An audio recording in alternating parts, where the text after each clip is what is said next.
प्रभुंकर से महत् पवित्र नाम को विशेष भाव में धन्यवाद दिए। प्रभु अति विश्वस्त एवं से मंगलमय अटंती आम मान जीवन रे पुणी विशेष भाव में हृदयर कृतज्ञता जनाए प्रेरणार समस्त सदस्य मानक यह सुंदर अवकाश निमंते गत अध्याय आमने आलोचना करिछु जे बाइबल मध्यरे जो भविष्यवाणी गुड़िक प्रकाश करा जायतिला ताहा कि प्रकार भावरे ऐतिहासिक प्रामाणिक भावे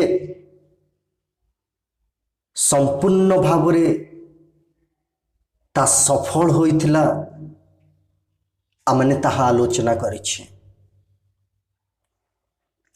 आजी आमाने एई जगत मध्यरे जीशु थिबा समय जो सबु भविष्यवाणी सबु कहिथिले किबा अनेक तांकरी शिष्य मानक द्वारा पवित्र आत्मा द्वारा जो माने भविष्यवाणी विषय रे एवं तार लक्षण समूह विषय रे प्रकाश करिछंती से विषय सबको आमाने आलोचना करिबा। आजी किछि किछि विषय को आमाने आलोचना करिबा जहा एई समय रे एई जगत मध्य रे एई धरा पृष्ठ रे ठीक से प्रकार भाव रे आमने तार झलक सबू देखा पाई पारुछु। प्रिय बंधुगण बाइबल रे जदि आमने देखिबा नूतन नियम रे जीशु ख्रीस्ट लूक तार 21 पर्व 25 एवं 26 पद रे से गोटे भविष्यवाणी को से उल्लेख करथिले बा प्रकाश करथिले जहाँ लूक 21 पर्व 25 आउ 26 पद प्रकाश करे। लूक पुस्तक तार 21 अध्याय 25 एवं 26 पद पुणी सूर्य चंद्र व नक्षत्र मालारे लक्षण देखाजिब आउ पृथ्वी रे जाति मानक मध्यरे क्लेश घटिब समुद्र तरंगर तर्जन गर्जन हेतु से माने हतबुद्धि हेबे पुणी जगत उपरे आसुतिबा घटना सबको अपेक्षा करी लोके मूर्छित हेबे कारण आकाश मंडलर शक्ति समूह विचलित हेबे। बाइबल प्रकाश करे आ पृथ्वी रे जाति मानक मध्यरे क्लेश घटिबो ता तळे लेखा जाए से माने हतबुद्धि हेबे पुणी जगत उपरे आसुतिबा घटना सबको अपेक्षा करी लोके मूर्छित हेबे एहा लूक प्रकाश करती। एठारे केते गुड़िक भविष्यवाणी प्रारंभिक सूचना दिया जाए अछि जहाँकि वर्तमान जुगर शेष समय पृथ्वीर अवस्था को वर्णना करे। प्रिय बंधुगण भयंकर भविष्य शिरोनामारे जनरल लीच नामक जड़े इंग्रेजी पर्यवेक्षक प्रकाश करिसेंते जे पृथ्वीर संकटपन वातावरण को एई टेक्नोलोजी माध्यम रे बा कंप्यूटर रे जते खंजा जाइथिला। प्रिय बंधुगण अनेक ज्ञानी और वैज्ञानिक माने सेठी रही जते ताको खंजा जाई तार भविष्यत को देखा जाउतिला तांको लेखारे से लेखन्ति। प्रिय बंधुगण जे से कंप्यूटर अनेक प्रकार भयावह फल प्रकाश करिथिला आ खाद्य उत्पादन वृद्धि पाई अधिक विनियोग किंबा दूषित वायुमंडलर दूरीकरण करी मनुष्यर चतुर्पार्श्वस्थ परिवेश को उन्नत करबा पाई जेते सुस्पष्ट नीति ग्रहण करा जाय अछि किछि समय परे सेगुड़िक तेते अधिक नुआ एवं खराब प्रभाव सृष्टि करबा पाई आगे नहीं जाओ अछि एहा से प्रकाश करी अछि। ताहा केवल नुह ए जंत्र आहुरी भयर विषय देखाई देइथिला ଯେ ନୂତନ ଚାପ ଗୁଡ଼ିକୁ ଉଣା କରିବା ପାଇଁ ନିଆଯାଇଥିବା ଅଧିକାଂଶ ପଦକ୍ଷେପ ଆହୁରି ଜଟିଳ ପରିସ୍ଥିତି ସୃଷ୍ଟି କରିଛି ବା ସୃଷ୍ଟି କରିବ। ପୁଣି ଯେତେବେଳେ ସେଇ କମ୍ପ୍ୟୁଟରରେ ଚିତ୍ର ସବୁ ଭବିଷ୍ୟତର ଅନେକ ପ୍ରକାର ଦାରୁଣ ଦୁର୍ଗତି ଭଳି ଜନସଂଖ୍ୟାର ହ୍ରାସ ବିଷୟ ମଧ୍ୟ ପ୍ରକାଶ କରାଯାଇଥିଲା। ପ୍ରିୟ ବନ୍ଧୁଗଣ, ଆର୍କଲିସ୍ ନାମକ ଜଣେ ବ୍ୟକ୍ତି ଇନ୍ କନଫ୍ଲିକ୍ଟ ନାମକ ପୁସ୍ତକରେ କହିଛନ୍ତି, ଏହି ଶତାବ୍ଦୀର ଶେଷ ବେଳକୁ ସମମନୁଷ୍ୟ ଏପରି ଶୀର୍ଷ ସ୍ଥାନରେ ପହଞ୍ଚି ଯାଇଥିବ ଯାହାକି ତା ନିଜ ବୁଦ୍ଧିର ପରିସର ମଧ୍ୟରେ ପ୍ରବେଶ କରିବା କଷ୍ଟକର ହେବ। ପ୍ରିୟ ବନ୍ଧୁଗଣ, ଏହି ଗ୍ରହରେ ହୁଏତ ଆଗାମୀ କିଛି ବର୍ଷ ମଧ୍ୟରେ ଅତ୍ୟନ୍ତ ସଙ୍କଟାପନ୍ନ ବିପଦପୂର୍ଣ୍ଣ ଆଣବିକ ଭୟ, ଯଦ୍ୱାରା ଲୋକମାନଙ୍କ ଜୀବନ ଶକ୍ତିର ହ୍ରାସ, ପୃଥିବୀର ଜନସଂଖ୍ୟାର ବୃଦ୍ଧି, ସହଜରେ ଶକ୍ତି ପାଇଁ ମିଳୁଥିବା କଞ୍ଚାମାଲର ଅଭାବ, ଆନ୍ତର୍ଜାତିକ ଜାତିଗତ ଏବଂ ଆଦର୍ଶମୂଳକ ସଂଘର୍ଷ ଏକମୁଆ ହୋଇ ଗୋଟିଏ ପରିପକ୍ୱ ଅବସ୍ଥା ଆଡ଼କୁ ଯେପରି ପୃଥିବୀ ଟାଣି ହୋଇଯାଉଛି, ଏ ପ୍ରକାର ସମସ୍ୟା ଆଗକୁ ମାଡ଼ି ଆସୁଅଛି। ଆଉ ମଣିଷ, ବୈଜ୍ଞାନିକ, ବିଦ୍ୱାନ ବ୍ୟକ୍ତିମାନେ ଜାଣିପାରୁନାହାନ୍ତି, ଛାନିଆ ହୋଇଯାଉଅଛନ୍ତି, ମୂର୍ଚ୍ଛିତ ହୋଇଯାଉଅଛନ୍ତି, କ'ଣ କରିବା କ'ଣ ନାହିଁ। ଏହା କେବଳ ଏକ ଲକ୍ଷଣ। ପ୍ରିୟ ବନ୍ଧୁଗଣ, ଆଗାମୀ ଦିନମାନଙ୍କରେ ୟାଠାରୁ ଭୟଙ୍କର ପରିସ୍ଥିତିର ସମ୍ମୁଖୀନ କରିବା ପୃଥିବୀକୁ ଆମମାନେ ଲକ୍ଷ୍ୟ କରିପାରିବା। ଆଜି ପୃଥିବୀ ଯେଉଁ ପ୍ରକାର ସମସ୍ୟା ମାନ ଦେଇ ଗତି କରୁଅଛି, ଆମ ସମାଜ ଯେଉଁ ପ୍ରକାର ସମସ୍ୟା ଦେଇ ଗତି କରୁଅଛି, ହୁଏତ ଆମମାନେ ନିଜକୁ ସଜାଡ଼ିବା ପାଇଁ ମାତ୍ର ଅଳ୍ପ ସମୟ ରହିଅଛି। ତାପରେ ହଠାତ୍ ଅବସନ୍ନତା ଆସିଯିବ, ହଠାତ୍ ଆର ଶେଷ ହୋଇଯିବ। ପ୍ରିୟ ବନ୍ଧୁଗଣ, ତେଣୁ ଏହା ଏକ ଲକ୍ଷଣ ଆମମାନେ ଦେଖୁଛୁ। ତାହା କେବଳ ନୁହଁ ଯେ ବୈଜ୍ଞାନିକମାନେ ଜାଣିପାରୁନାହାନ୍ତି ସମସ୍ୟାର ସମାଧାନ ସବୁ କେମିତି କରାଯିବ। ଇକୋଲୋଜିକାଲ ସମସ୍ୟା, ପୁଣି ପୃଥିବୀରେ ବିଭିନ୍ନ ମହାମାରୀର ସମସ୍ୟା, ଖାଦ୍ୟର ଅଭାବର ସମସ୍ୟା, ଅର୍ଥନୀତିର ସମସ୍ୟା କେମିତି ସମାଧାନ କରାଯାଇପାରିବ, ତାହା କେବଳ ନୁହଁ, ଅନେକ ପ୍ରକାର ସମସ୍ୟା ଆଜି ପୃଥିବୀର ବିଦ୍ୱାନମାନଙ୍କୁ ମର୍ମାହତ କରୁଛି, ଚିନ୍ତାରେ ପକାଇ ଦେଉଅଛି। ପ୍ରିୟ ବନ୍ଧୁଗଣ, ଏହା ବାଇବଲ ଅନେକ ଦିନରୁ ପ୍ରକାଶ କରିଅଛି। ତେଣୁ ଆମମାନଙ୍କୁ ସଜାଗ ହେବାକୁ ହେବ। କେବଳ ତାହା ଏକ ଲକ୍ଷଣ ନଥିଲା। ଆମମାନେ ଯଦି ଦେଖିବା, ଯୁଦ୍ଧ ଓ ସଂଗ୍ରାମର ଜନରବର ଲକ୍ଷଣ ମଧ୍ୟ ଆମେ ଦେଖିବାକୁ ପାଇପାରିବା, ଯାହା ଯୀଶୁଖ୍ରୀଷ୍ଟ ମାଥ୍ୟୁ ତାର 24 ପର୍ବ 2-7 ପଦ ପର୍ଯ୍ୟନ୍ତ ମାଥ୍ୟୁ ସୁନ୍ଦର ଭାବରେ ପ୍ରକାଶ କରିଛନ୍ତି। ମାଥ୍ୟୁ ପୁସ୍ତକ ତାର 24 ଅଧ୍ୟାୟର 2-7 ପଦ ପର୍ଯ୍ୟନ୍ତ। ତୁମ୍ଭେମାନେ କ'ଣ ଏହି ସମସ୍ତ ଦେଖୁନାହଁ? ମୁଁ ତୁମ୍ଭମାନଙ୍କୁ ସତ୍ୟ କହୁଅଛି, ଏହି ସ୍ଥାନରେ ଏକ ପ୍ରସ୍ତର ଅନ୍ୟ ପ୍ରସ୍ତର ଉପରେ ରହିବ ନାହିଁ, ସମସ୍ତ ହିଁ ଭୂମିସାତ ହେବ। ପରେ ସେ ଜିତ ପର୍ବତ ଉପରେ ବସନ୍ତେ ଶିଷ୍ୟମାନେ ତାହାଙ୍କ ଛାମୁକୁ ଗୋପନରେ ଆସି ପଚାରିଲେ, ଏହିସବୁ କେବେ ଘଟିବ?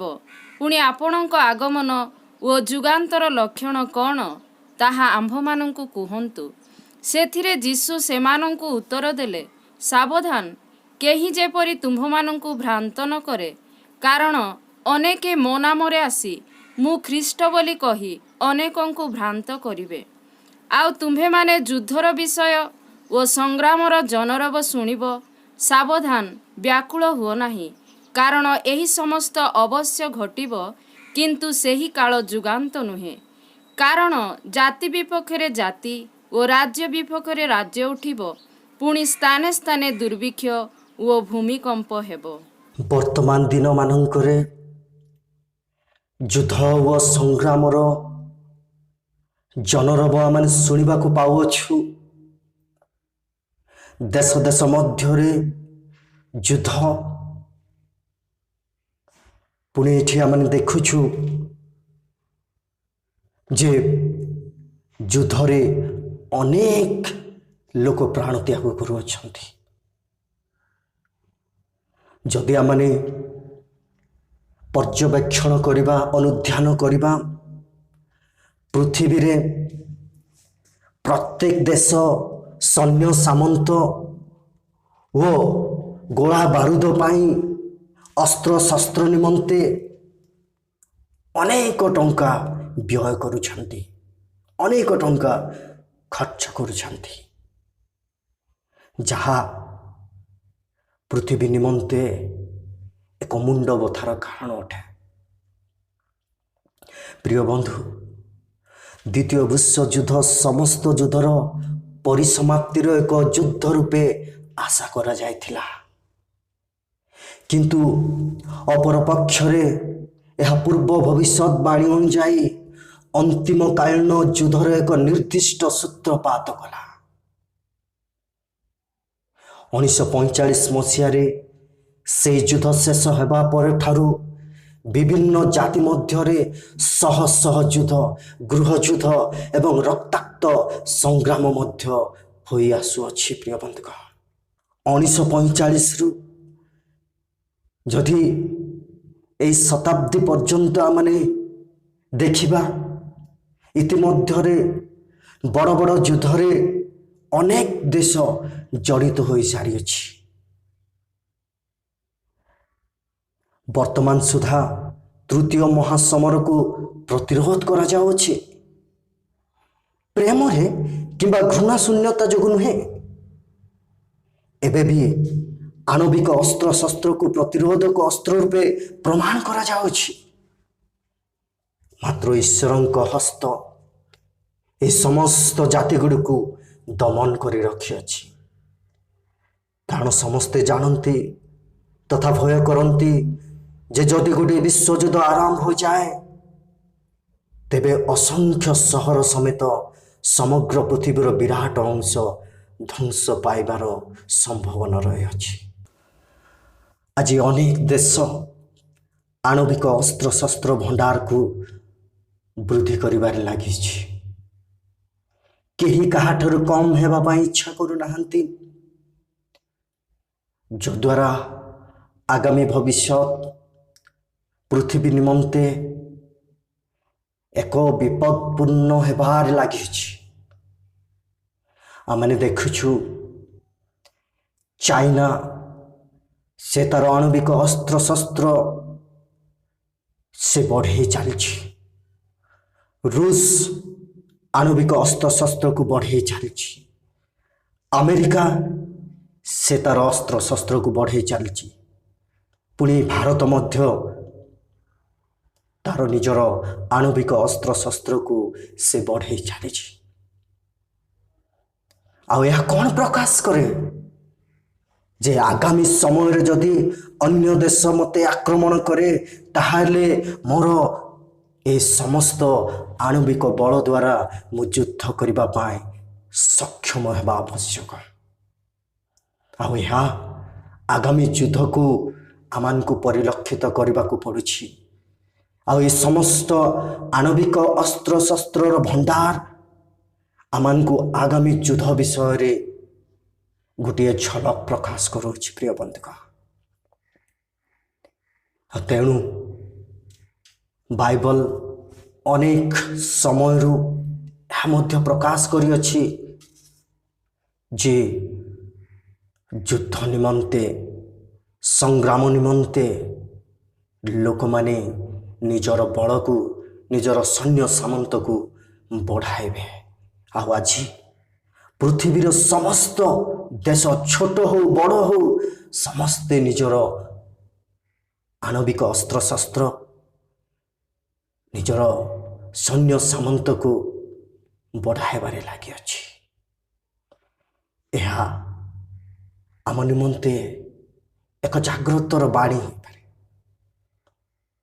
ଏହା ଅନେକ ବର୍ଷ ପୂର୍ବରୁ କୁହାଯାଇଥିବା ଏକ ଭବିଷ୍ୟତବାଣୀ ଅଟେ ପ୍ରିୟ ବନ୍ଧୁଗଣ। ଏହା ଭବିଷ୍ୟତ ବିଷୟକୁ ସେ ଆମମାନଙ୍କୁ ପ୍ରକାଶ କରୁଅଛି। ଭବିଷ୍ୟତରେ ଯେଉଁ ସମସ୍ତ ବିଷୟ ଘଟିବାକୁ ଯାଉଅଛି ତାହା ଆଜିର ସମୟ ଆମମାନଙ୍କୁ ଏକ ଝଲକ ଭାବରେ ଦେଖାଯାଉଛି।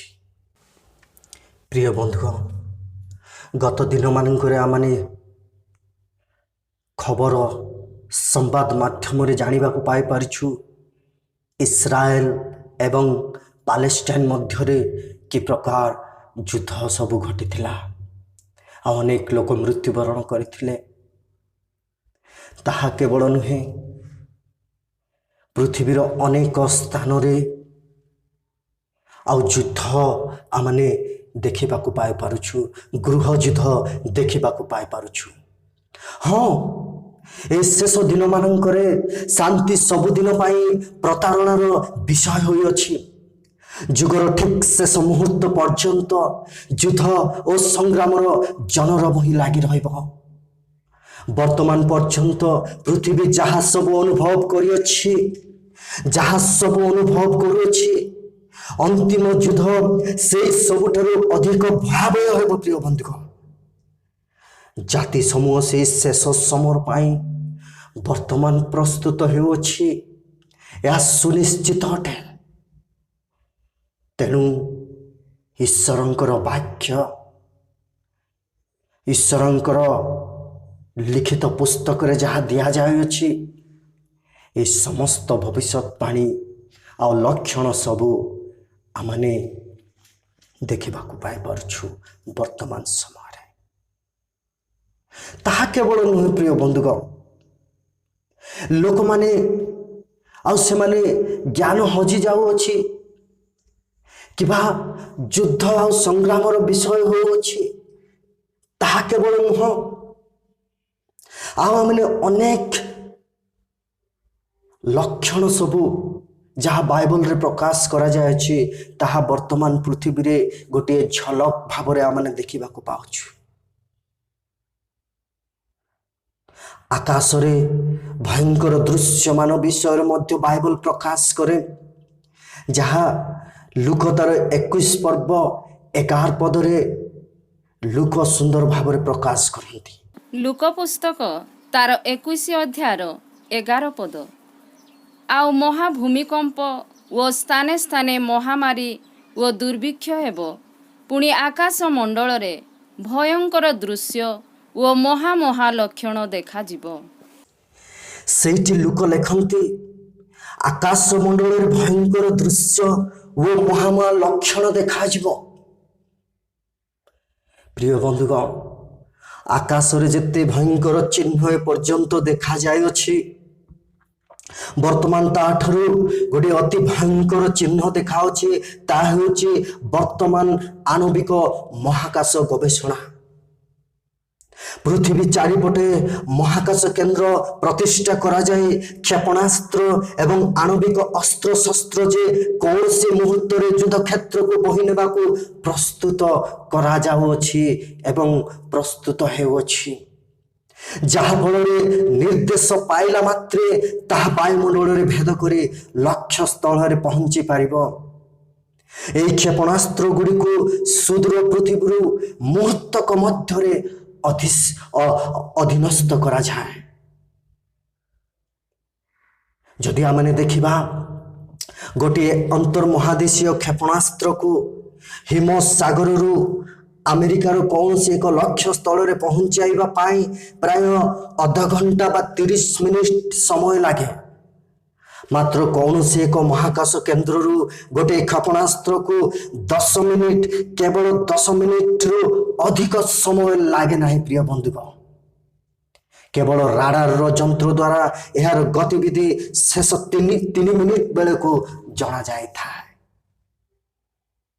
ଆଉ ଏ ପ୍ରକାର ଆକାଶରେ ଭୟଙ୍କର ଦୃଶ୍ୟ ସବୁ ଆମେ ଲକ୍ଷ୍ୟ କରିବାକୁ ପାଇପାରୁଛୁ। 1971 ମସିହାରେ ପ୍ରଥମ ଥର ପାଇଁ ରୁଷିଆର ସୁଏଜ୍-2 ମନୁଷ୍ୟବିହୀନ ମହାକାଶ କେନ୍ଦ୍ର ସାହାଯ୍ୟରେ 300 ଫୁଟ ଲମ୍ବା ସ୍ୟାଲୁଟ୍ ସହିତ ମହାକାଶରେ ଓହ୍ଲାଇବାରେ ସଫଳ ହୋଇଥିଲା।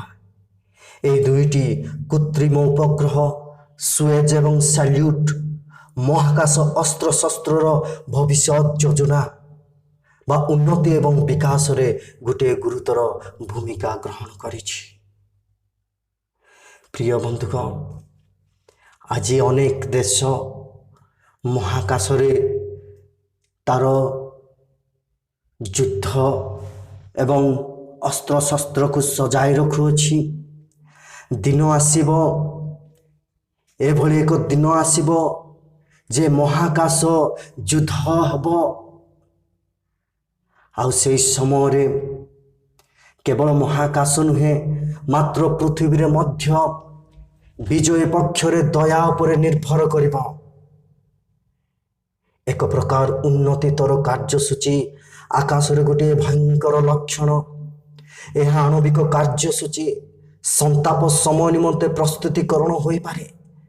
ଯେହେତୁ ବାଇବଲରେ ଭବିଷ୍ୟବାଣୀ ଅନୁସାରେ ପ୍ରବଳ ବାୟୁର ଆଘାତରେ ଡିମ୍ବିରି ବୃକ୍ଷରୁ ଯେପରି ଅପକ୍ୱ ଫଳ ସବୁ ପତିତ ହୁଏ, ସେହିପରି ଆକାଶର ନକ୍ଷତ୍ର ସବୁ ପୃଥିବୀରେ ପତିତ ହେଲେ। ପୁଣି ପର୍ବତ ଓ ଦ୍ୱୀପ ସମୂହ ସ୍ଥାନାନ୍ତରିତ ହେଲେ। ଆଉ ପୃଥିବୀର ରାଜାମାନେ ଏବଂ ପ୍ରତ୍ୟେକ ସ୍ୱାଧୀନ ଲୋକ ସମୂହ ଗୁହା ଓ ପର୍ବତମାଳାରେ ଶୈଳମାନଙ୍କ ମଧ୍ୟରେ ଆପଣା ଆପଣାକୁ ଲୁଚାଇଲେ। ଆଉ ଯାହା ପ୍ରକାଶିତ 6 ପର୍ବ 13ରୁ ପ୍ରକାଶ କରୁଅଛି। ପ୍ରିୟ ବନ୍ଧୁଗଣ, ମହାକାଶରେ ଭିନ୍ନ ଭିନ୍ନ ଚିହ୍ନ ସବୁ ବା ଲକ୍ଷଣ ସବୁ ଆମେ ଦେଖିବାକୁ ପାଇପାରୁଛୁ। ଆକାଶରେ ଅନ୍ୟାନ୍ୟ ମହାଲକ୍ଷଣ ସମୂହ ମଧ୍ୟରେ ଚନ୍ଦ୍ରାଲୋକରେ ମନୁଷ୍ୟର ଅବତରଣ, ମଙ୍ଗଳ ଗ୍ରହକୁ ଯିବା, ପୁଣି ଅନ୍ୟାନ୍ୟ ଗ୍ରହକୁ ଯିବା ନିମନ୍ତେ ମନୁଷ୍ୟର ଯେଉଁ କଳ୍ପନା, ଏହା ଈଶ୍ୱରଙ୍କର ଭବିଷ୍ୟବାଣୀର ଏକ ଚିହ୍ନ ଅଟେ। ପ୍ରିୟ ବନ୍ଧୁଗଣ, ମନୁଷ୍ୟ ଯେତେ ଆଧୁନିକ ହେଉଅଛି, ଯେତେ ଜ୍ଞାନ ପୁଣି ଯେତେ ସେ ଟେକ୍ନୋଲୋଜିରେ ବୃଦ୍ଧିପ୍ରାପ୍ତ ପାଉଅଛି, ମୋତେ ଲାଗେ ସେତେ ବିପଦ ମୁହାଁ ହେଉଅଛି। ପ୍ରିୟ ବନ୍ଧୁଗଣ, କାରଣ ବାଇବଲ ମଧ୍ୟ ଠିକ୍ ସେ ସମସ୍ତ ପ୍ରକାଶ କରେ, ଯାହା ବାଇବଲର ସମସ୍ତ ଲକ୍ଷଣ ସବୁ ଏଇଠି ପୃଥିବୀ ମଧ୍ୟରେ ତିଆରି ହେବାର ଆମେ ଲକ୍ଷ୍ୟ କରିପାରୁଛୁ। ତେଣୁ ପ୍ରିୟ ବନ୍ଧୁଗଣ, ଆମ ନିମନ୍ତେ ଏକ ଜାଗ୍ରତ ହେବାର ବେଳ ଆସିଯାଇଅଛି। ଅନେକ ସବୁ ଲକ୍ଷଣ ମଧ୍ୟରେ ଏହି ସମସ୍ତ ଲକ୍ଷଣ ଆମମାନଙ୍କୁ ଚେତେଇ ଦେଉଅଛି, ଆମମାନଙ୍କୁ ଜାଗ୍ରତ କରୁଅଛି ଯେ ଯୀଶୁଙ୍କର ଦ୍ୱିତୀୟ ଆଗମନ କେତେ ସନ୍ନିକଟ। ପ୍ରିୟ ବନ୍ଧୁଗଣ, ତେଣୁ ଆମମାନଙ୍କୁ ଆତ୍ମିକ ଜୀବନରେ ମଧ୍ୟ ସୁଦୃଢ଼ ହେବା ଆବଶ୍ୟକ। ପୁଣି ଅଣବିଶ୍ୱାସୀମାନେ ମଧ୍ୟ ନିଜକୁ ସଜାଗ କରିବାର ସମୟ ଆସିଯାଇଛି। କେବଳ ତାହା ନୁହଁ ପ୍ରିୟ ବନ୍ଧୁଗଣ, ବାଇବଲର ଅନେକ ସବୁ ଲକ୍ଷଣ ସବୁ ଯାହା এই ପୃଥିବୀରେ ଆଜିର ଦିନମାନଙ୍କରେ ଆମେ ହେବାର ପରିଲକ୍ଷିତ କରୁଅଛୁ। ହଁ ପ୍ରିୟ ବନ୍ଧୁଗଣ, କେବଳ ମନୁଷ୍ୟ ସମାଜ ଆଜି ଆଧୁନିକ ଅସ୍ତ୍ରଶସ୍ତ୍ର ଯୁଦ୍ଧ ନିମନ୍ତେ ପ୍ରସ୍ତୁତ କରିସାରୁଛି ତାହା କେବଳ ନୁହେଁ, ମଣିଷ ଆଜି ଜୀବବିଜ୍ଞାନ ସମ୍ବନ୍ଧୀୟ ଅସ୍ତ୍ରଶସ୍ତ୍ର ମଧ୍ୟ ତାର ତିଆରି କରିବାରେ ଲାଗିଅଛି।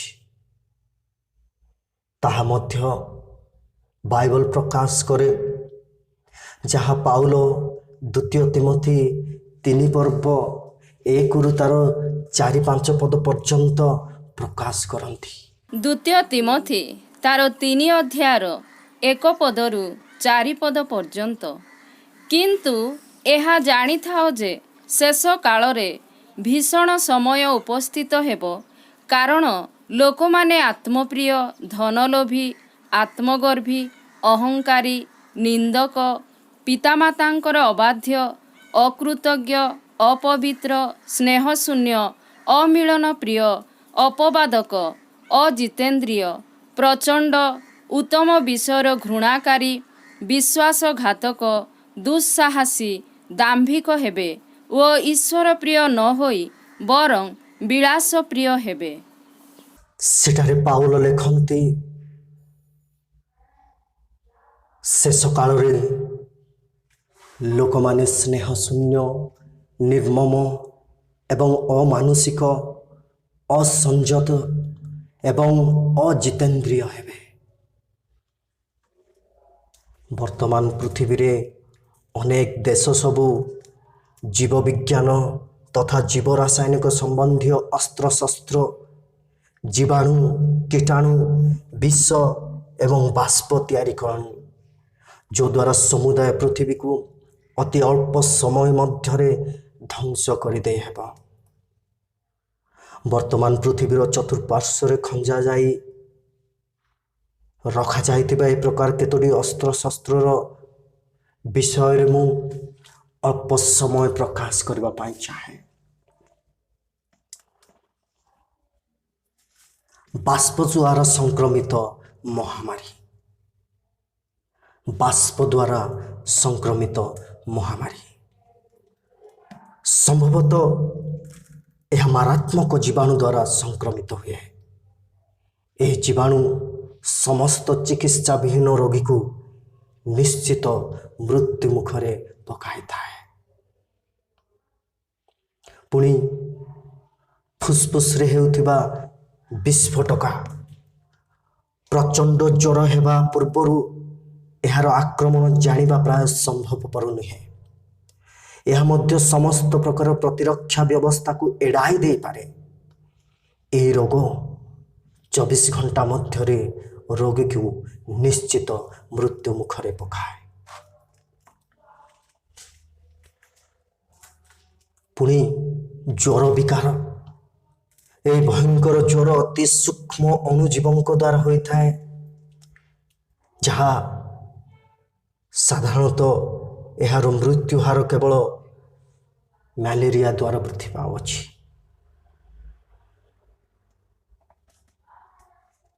ତାହା କେବଳ ନୁହଁ, ମାରାତ୍ମକ ବିଷ, ମନୁଷ୍ୟ ଜାଣିଥିବା ସମସ୍ତ ବିଷଠାରୁ ଏହା ଅଧିକ ଶକ୍ତିଶାଳୀ।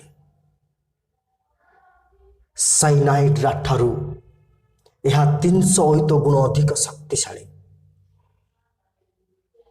ଏହି ବିଷରୁ 6 ଆଉନ୍ସ ସମାନ ଭାବରେ ବାଣ୍ଟି ଦେଲେ ଏହା ଉତ୍ତର ଆମେରିକାର ସମସ୍ତ ଲୋକଙ୍କୁ ମାରିଦେବାକୁ ଯଥେଷ୍ଟ ହେବ। ପୁଣି ଆଉ ଏକ ଜୀବବିଜ୍ଞାନ ସମ୍ବନ୍ଧୀୟ ଅସ୍ତ୍ରଶସ୍ତ୍ର ହେଉଛି ସ୍ନାୟୁ ବାଷ୍ପ। ଏହା 30 ସେକେଣ୍ଡ ମଧ୍ୟରେ ମାଂସପେଶୀ ଗୁଡ଼ିକୁ ଅବଶ କରି ଶ୍ୱାସକ୍ରିୟାର ପକ୍ଷାଘାତ ଏବଂ ମୃତ୍ୟୁ ଆଣିଥାଏ। ବର୍ତ୍ତମାନ ପୃଥିବୀ ଚାରିପଟେ ହଜାର ହଜାର ଟନ୍ର ଏହି ବାଷ୍ପ ବିଭିନ୍ନ ସ୍ଥାନରେ ଜମା କରି ରଖା ହୋଇଅଛି। ଅନେକ ଦେଶ ଗୁଡ଼ିକ हजार हजार टंका सेमाने ଏହି ଗ୍ୟାସ୍କୁ କିଣିବା ପାଇଁ ଖର୍ଚ୍ଚ କରୁଛନ୍ତି। ଅନେକ ଦେଶ ଏହି ଜୀବବିଜ୍ଞାନ ସମ୍ବନ୍ଧୀୟ ଅସ୍ତ୍ରଶସ୍ତ୍ରକୁ ବଢ଼ାଇ ଚାଲିଛି। ନିଶ୍ଚିତ ଭାବରେ ଜାତିସଂଘ ଏବଂ ଅନେକ ବଡ଼ ବଡ଼ ଦେଶ ସବୁ ଏହି ସମସ୍ତ କାର୍ଯ୍ୟକୁ ବିରୋଧ କରି ଆସୁଅଛି ଏବଂ ଏହି ସଂସ୍ଥା ଗୁଡ଼ିକୁ ବନ୍ଦ କରିବାକୁ ନିର୍ଦ୍ଦେଶ ଦେଇଛନ୍ତି। ତଥାପି କେତୋଟି ଉତ୍ପାଦନ କେନ୍ଦ୍ର ବଞ୍ଚି ରହିଅଛି। ପ୍ରିୟ ପ୍ରଭୁଙ୍କର ଲୋକମାନେ, ଈଶ୍ୱରଙ୍କ ବାକ୍ୟ ନିରାଟ ସତ୍ୟ ଅଟେ। ଯେଉଁ ସମସ୍ତ ଭବିଷ୍ୟତ ବାଣୀ ସବୁ କରାଯାଇଅଛି, ଯେଉଁ ସମସ୍ତ ଚିହ୍ନ ଏବଂ ଲକ୍ଷଣ ବିଷୟରେ ପ୍ରକାଶ କରାଯାଇଅଛି, ତାହା ସବୁ ନିରାଟ ସତ୍ୟ ଅଟେ। ଯେଉଁ ସମସ୍ତ ଲକ୍ଷଣ ସବୁ ଆମେ ଆଜି ଆଲୋଚନା କରିଛେ, ଆଜି ପୃଥିବୀରେ ଅଳ୍ପ ମାତ୍ରାରେ ତାହା କାର୍ଯ୍ୟ କରିବାରେ ବା କାର୍ଯ୍ୟରତ ଅଟନ୍ତି, କିନ୍ତୁ ଆଗାମୀ ଦିନମାନଙ୍କରେ ହଁ ପ୍ରିୟ ବନ୍ଧୁଗଣ, ଏପରି ବୃଦ୍ଧି ପ୍ରାପ୍ତ ହେବ ଯେ ଈଶ୍ୱରଙ୍କର ବାକ୍ୟ ସମ୍ପୂର୍ଣ୍ଣ ଭାବରେ ସଫଳ ହେବ। ଆଉ ଏ ସମସ୍ତ ଲକ୍ଷଣ ସବୁ ଯୀଶୁଙ୍କର ଦ୍ୱିତୀୟ ଆଗମନକୁ ପ୍ରକାଶ କରୁଅଛି। ପ୍ରିୟ ବନ୍ଧୁଗଣ, ଯୀଶୁ ଯେ ସେ ଅତି ଶୀଘ୍ର ଆସୁଅଛନ୍ତି ତାହା ପ୍ରକାଶ କରୁଅଛି। ଆଜି ଏ ପ୍ରକାର ପରିସ୍ଥିତି ମଧ୍ୟରେ ଆପଣ କ'ଣ ଯୀଶୁଙ୍କୁ ନିଜର ଉଦ୍ଧାରକର୍ତ୍ତା ବୋଲି ଗ୍ରହଣ କରି ସୁରକ୍ଷିତ ଅଟନ୍ତି କି? ଏହି ଜଗତ ମଧ୍ୟରେ ବାଇବଲ ପ୍ରକାଶ କରେ, ହୁଏତ ପ୍ରିୟ ବନ୍ଧୁଗଣ ବଳ ସକାଶୁ 70 କିମ୍ବା 80, କିନ୍ତୁ ଅନନ୍ତ ଜୀବନ, ଅନନ୍ତ ସୁଖ ସେତେବେଳେ ପାଇବେ ଯେବେ ଆପଣ ଯୀଶୁଙ୍କୁ ନିଜର ଉଦ୍ଧାରକର୍ତ୍ତା ବୋଲି ଗ୍ରହଣ କରିବେ। ଆଉ ଯେଉଁମାନେ ଯୀଶୁଙ୍କୁ ନିଜର ଉଦ୍ଧାରକର୍ତ୍ତା ବୋଲି ଗ୍ରହଣ କରିଛନ୍ତି, ପ୍ରିୟ ବନ୍ଧୁଗଣ, ବିଶ୍ୱାସୀ ଭାଇ ଭଉଣୀମାନଙ୍କ ନିମନ୍ତେ ଏହା ଏକ ଜାଗ୍ରତର ବାଣୀ। ଆତ୍ମିକ ଭାବେ ନିଜକୁ ବଳବାନ କରିବା ନିମନ୍ତେ, ପବିତ୍ରୀକୃତ ହେବା ନିମନ୍ତେ, ବରଙ୍କ ସହ ଭେଟିବା ନିମନ୍ତେ, ନିଜକୁ ସଜାଡ଼ିବା ନିମନ୍ତେ ଏକ ସମୟ ଆସିଯାଇଅଛି। ତେଣୁ ଆସନ୍ତୁ ପ୍ରିୟ ବନ୍ଧୁଗଣ, ଏହି ଦିନମାନଙ୍କରେ ଏହି ସମସ୍ତ ଲକ୍ଷଣ ସବୁ ଆମମାନଙ୍କୁ ଇଣ୍ଡିକେଟ୍ କରୁଅଛି, ଆମମାନଙ୍କୁ ଇଙ୍ଗିତ କରୁଅଛି ଯେ ଯୀଶୁ ଅତି ଶୀଘ୍ର ଏହି ଜଗତକୁ ଆଉ ତାଙ୍କରି ଲୋକମାନଙ୍କୁ ନେବା ପାଇଁ ଆସୁଅଛନ୍ତି। ଆଉ ଯେଉଁମାନେ ଏହି ଜଗତ ମଧ୍ୟରେ ରହିଯିବେ, ସେମାନଙ୍କ ନିମନ୍ତେ ଅନେକ ପ୍ରକାର କ୍ଲେଶ ସମସ୍ୟା ରହିଅଛି, ଯାହା ଅସମ୍ଭାଳ ଅଟେ। ତେଣୁ ଆସନ୍ତୁ ପ୍ରିୟ ବନ୍ଧୁଗଣ, ଅନେକ ଚିହ୍ନ ସବୁ, ଅନେକ ଲକ୍ଷଣ ସବୁ ମଧ୍ୟ ବାଇବଲରେ ପ୍ରକାଶ କରାଯାଇଅଛି।